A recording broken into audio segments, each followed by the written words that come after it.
let's get started. Everything that you're going to need is already in your bag. I have some beads here and some variegated crochet thread that's already cut to size. Variegated just means that it has patches of different colors. I figure that way everybody's bracelets can be really colorful. You have all different types, so I'm sure you picked which looked to be your favorite.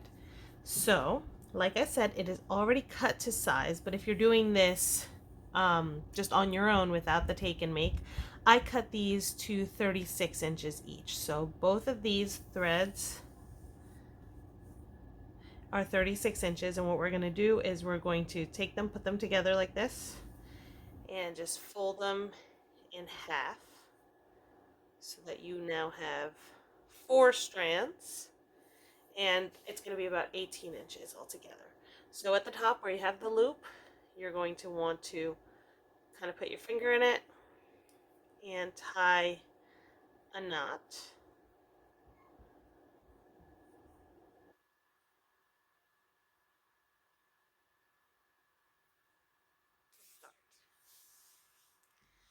Now this bit is optional, but I would recommend just getting a little bit of tape. Any tape will work. I just have regular Scotch tape here, and you're going to want to tape the loop to wherever you're working. That will make it a lot easier to work with because since you're going to be pulling on it, you don't want it moving everywhere. You also have some beads. The beads are optional. If you decide that you don't want to add the beads, that's totally fine, but I put beads in every kit just in case you did want to use them. Now, we're going to start by taking our 4 strands and just kind of separating them out. I just want you to be able to see where they all are. You're going to pick one strand. Doesn't matter which one, doesn't matter what side it's on. I'm picking the rightmost one. I think it's because I'm right-handed. I tend to go to the right a lot. Okay. You're going to make a 4 or a P, I guess. Right? Except instead of going over, it's going to go under all of the other ones. So you're making a P. Let me move the beads out of the way. You're making a P or a 4 shape with the thread that's the loop underneath the other ones. You're going to pick up the loop and put your fingers in underneath, take the end, pull it through, and just pull. And you're going to keep doing that. Now, if you want, you can switch threads every single time. That's slightly more important if you're deciding that you're using crochet thread that's different color. So, for example, like I said, this is variegated. That means the thread itself is already different colors. See, it starts out here red, then it gets purple, then it gets kind of greenish. If you're using crochet thread, let's say you pick 4 pieces of crochet thread and they're all different colors because you wanted these exact 4 colors, then it would maybe matter which ones you picked to do the loops with each at a time. Right now, since this is all variegated, it doesn't matter as much. But let's just say that you did say, oh, this one's the red one, now I want to go for the green one. I figure it'll be easier to show you. So you do the same thing that you did before. You do the P with this, with the bundle on top. You pull the end through and you pull. And that's it. The only thing is you want to make sure that the knots, the loops here, are always coming together. Now, as you do this, let's say that you did not want to change and you just kept going with the one. So I'll show you here. P, this goes through, make a P, then it goes through. You're continuing with the same strand the whole time. That's fine. But what I want to show you is that as you continue with that same strand, it's going to get shorter than the other ones. See? Don't mind my air conditioning, guys. This purple strand is now shorter than the other purple strands. So you do want to make sure that you don't have to switch every single time or even every few loops, but if you see the strand that you're using getting shorter and shorter, you want to switch to a different one so that they all kind of come down as evenly as possible. So now see, this one is much shorter than the others. It does not take very many loops for you to be able to see the difference in length. So now we're going to switch to this greenish looking one. And same exact pattern as before. You make the P underneath, you pull, and you go through. And you keep going. Now, it's going to be up to you where you want to place the beads. I think that I'm going to do all 5.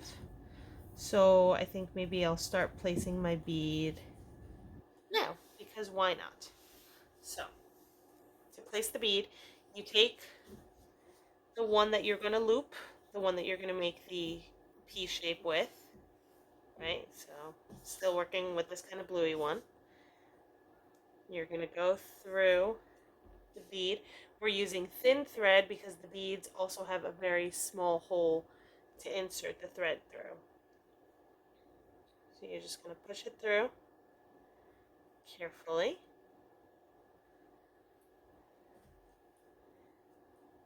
You want it all the way up at the top.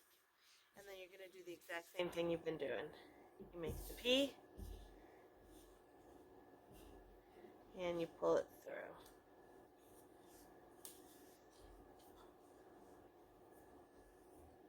Now the bead is very securely attached. And you just keep going.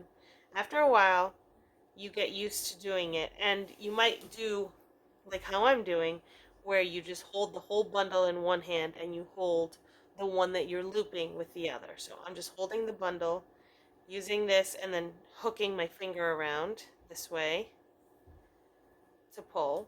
You don't have to do that. I've been making friendship bracelets for a very long time because I'm old. So I'm used to doing this a lot more. So if you are, and you can get it to do this, it is much faster.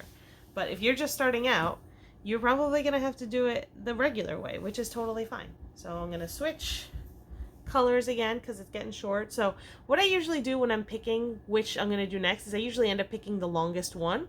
That way I end up finishing it as evenly as possible.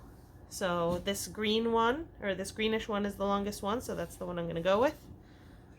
So again, make the P underneath, and you pull this through the other side of the loop. Pull, and you want to pull up towards the top always. Make the P, pull through, and up. And it's the same throughout. Friendship bracelets are a loving gesture because they tell somebody that, you know, you want to be their friend and they mean a lot to you.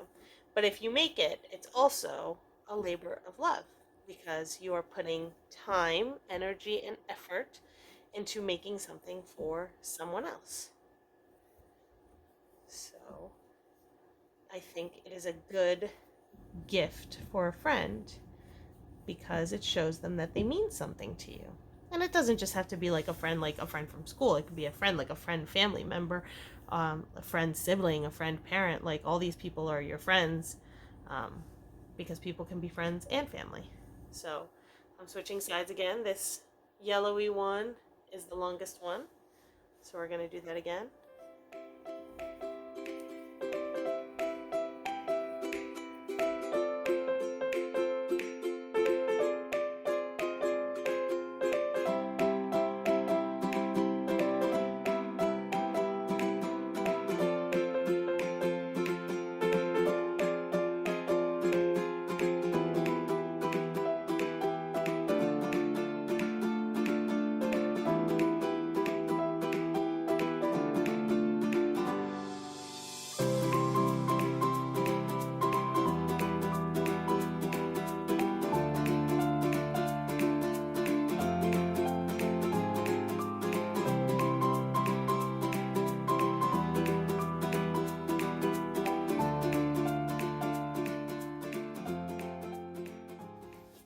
as you can see at the end here, it gets a lot harder to do this as you have fewer and fewer strands that are long enough.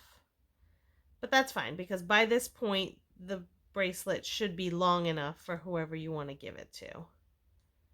Or it should be close to long enough by that point. So let's say that I want to end here. I didn't use all my beads, but that's fine. I'm just going to take it from my tape. You can see we have a good length here. And actually there's a little bit of a tail left, which is fine.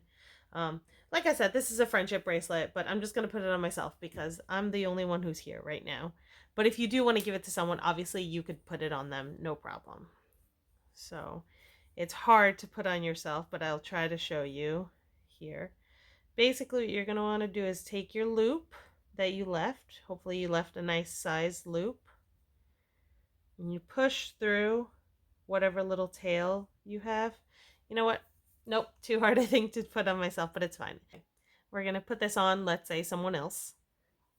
And the way you're going to do it is you take your little tail piece and you push all those right through. See, all those are through. And you're just going to go ahead and tie a knot. And you tie it as tight as it needs to be depending on the size of the other person's wrist. Just make sure I have all of them. Yes. So let's say for the other person I want it to be like here, right? It's not going to fit through my hand, but the idea is that you put the friendship bracelet on or someone puts it on you, and then it just lives there until it falls off on its own. Okay, so now it's through. You see this is the loop here, this is the tail. You're going to loop and just make a simple knot. So cross these two, pull the tail strands through the loop, all of them, make sure they all go through. Just like this.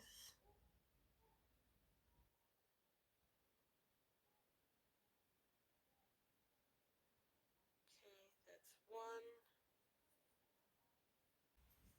If that first knot wasn't strong enough, like if you're pulling it and it's coming off, you're going to want to do a double knot. So you're going to do the same thing over again. You're going to make a little loop.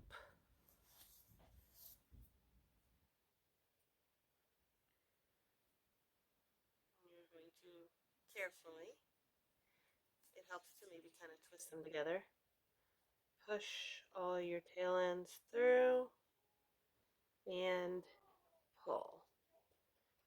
Now it should be nice and strong. And actually, if you wanted to cut off the little tail strings now, you can. This actually, yeah, it is actually big enough to fit on my wrist. And I think I might actually cut the little tail strings off.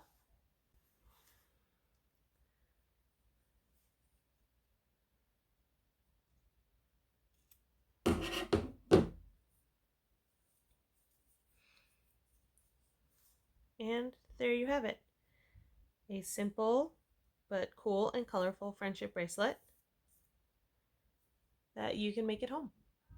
Thanks for joining me.